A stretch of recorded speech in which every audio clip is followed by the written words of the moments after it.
आज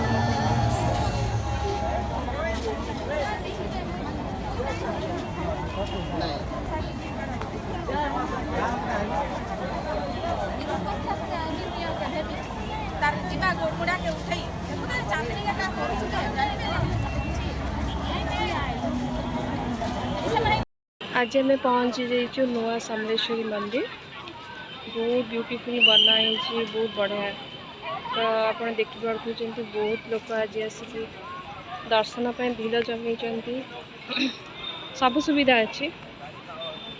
एंड ये गोटे कैफे अच्छी पॉसिबल तुम जूम करके देखो।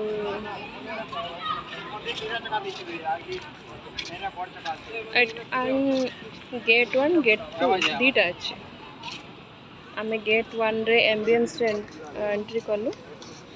एंड ये जो माने वयस्क लोक से माने भी ये जापर से सुविधा भी अच्छी।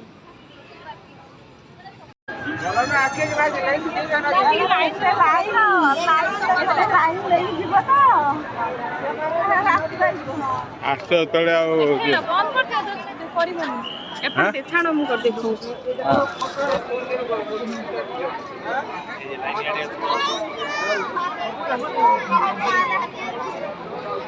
केते भीड़ मंदिर गोटे जगह गोटे जगह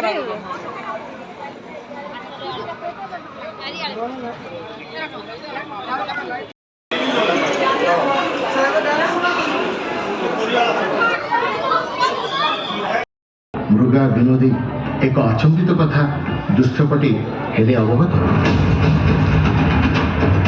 कुकुर को सांगे धरी राजा गले परिवा को शिकार। मात्र महानदी कूले घटिला एक बड़ चमत्कार। देखिले राजन तांको कुकुर को गोड़ाउछि गोटे शशक। देखी यह आचंबित दृश्य राजा हेले हतबाक। महानदी बाम तटे थिला एक सिमिलीजे वृक्ष मूले अकस्मात शशक हेले अंतर्ध्यान।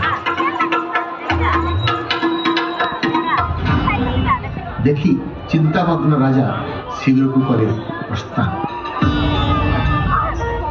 निद्रा काले देखी राजा एक अद्भुत स्वप्न उजागर होई राजा बसिले।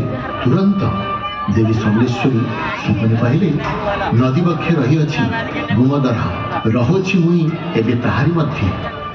सिमिली वृक्ष मूले मते करज स्थापन एथिपाई मंदिर निर्माण कर हे राजन। स्वप्नादेश दे देवी अंतर्ध्यान हेले। निद्रा तेजी देवी को जे भाले राजन सिमिली वृक्ष मूले राजा देवी समलेश्वरी करले स्थापन। शताब्दी शताब्दी धरी देवी होइछंती सेठारे आसीन। स्वप्नादेश अनुरूप राजा आरंभे मंदिर निर्माण। मात्र समस्त उद्यम तांक होइराजे पंड।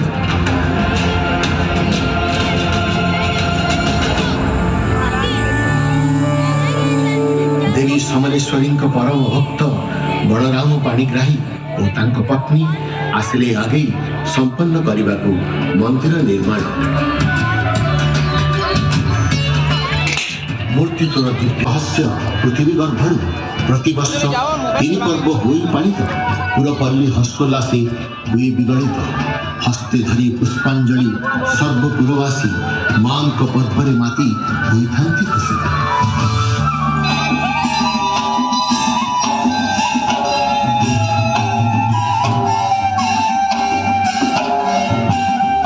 नुआखाई नामे अच्छी एक गणपर्व पालिबा। ए उत्सव एकत्रित होइथांती सर्व करी नवान्न अर्पण देवी समलेश्वरी ठारे आशीर्वाद लोड़ी समृद्धि हेउ अंचल।